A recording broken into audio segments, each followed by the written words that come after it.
Sometimes the most beautiful adventures hide the darkest secrets. Two young souls, one big dream, a cross-country trip that captured hearts and then broke them. This is the story of Gabby Petito and the journey that should have been her beginning, but became her end. Welcome to Scared Soul Journeys. Gabby Petito was 22, a Long Island native with an infectious smile and an artist's heart. She loved painting, journaling, hiking, and she dreamed of telling stories through travel and photography. In 2019, she met Brian Laundrie, a boy next door, quiet and reserved. They quickly grew close and moved in together with Brian's parents in Northport, Florida. 2 years later, they were engaged. But instead of planning a wedding, they planned a road trip. Just the two of them. A white Ford Transit van converted into a mobile home. They would document their journey across the United States, capturing every campsite, trail, and sunset. On July 2nd, 2021, they set off. Starting in Blue Point, New York, they zigzagged across the country: Kansas, Colorado, Utah. Gabby documented everything. Her YouTube channel, Nomadic Static, featured beautifully edited vlogs.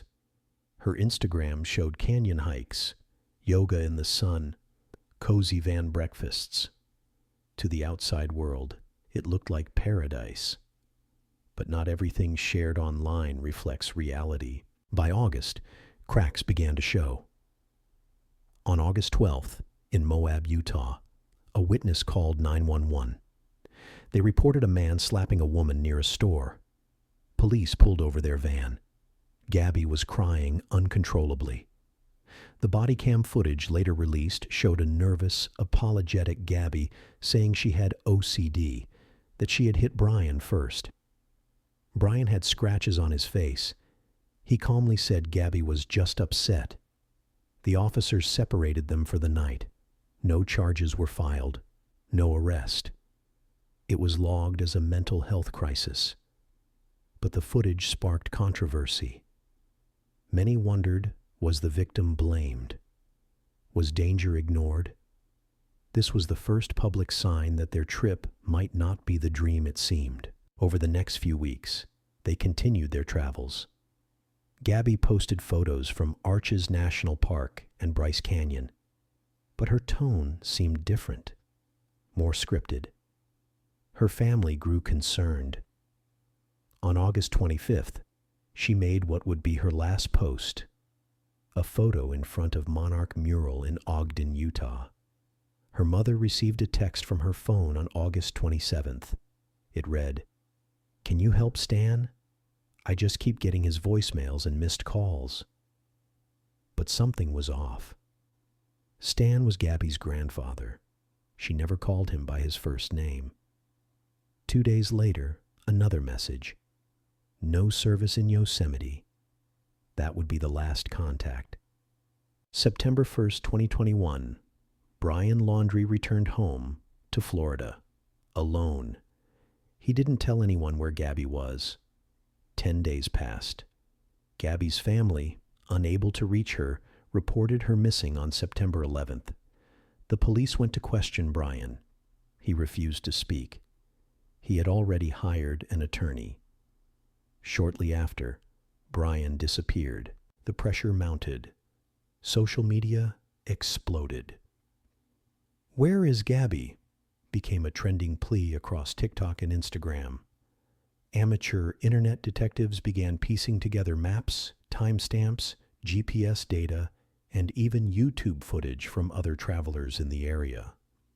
One breakthrough came from a travel vlogger who found footage of a van matching Gabby's parked near Spread Creek in Wyoming, time-stamped August 27th. Search teams focused there. On September 19th, 2021, FBI agents announced they had found human remains near Spread Creek dispersed camping area in Grand Teton National Park. They confirmed the worst. It was Gabby Petito. The autopsy revealed she had been strangled. Estimated time of death, 3 to 4 weeks prior. She had been left in the wilderness, alone. Her dream trip, her freedom, ended in silence. The nation grieved. Brian Laundrie's whereabouts remained a mystery for over a month. On October 20th, his skeletal remains were found in Myakkahatchee Creek Environmental Park, Florida, just miles from his parents' home. Near him, a dry bag with a notebook. Inside, a written confession. He admitted to killing Gabby, claimed she was injured, said he acted out of mercy. But forensic experts and investigators didn't buy it. The evidence told a story of violence, not compassion. The confession ended the legal mystery, but not the pain. There would be no trial, no answers under oath, no accountability, just two young lives. One lost, the other vanished. Gabby Petito's death ignited a national conversation about domestic violence, social media illusions, and whose stories get told. Her parents launched the Gabby Petito Foundation, aiming to help victims of domestic abuse and support missing persons cases, especially those often overlooked. Gabby's story became more than a tragedy. It became a call to pay attention, to check in, to ask hard questions, because behind a filtered post can be a cry for help. If you're ever scared, isolated, or made to feel small, reach out. True love doesn't leave bruises, and freedom should never end in silence. This has been Scared Soul Journeys, where true stories travel through the deepest parts of the human soul. Subscribe to hear more stories that need to be heard.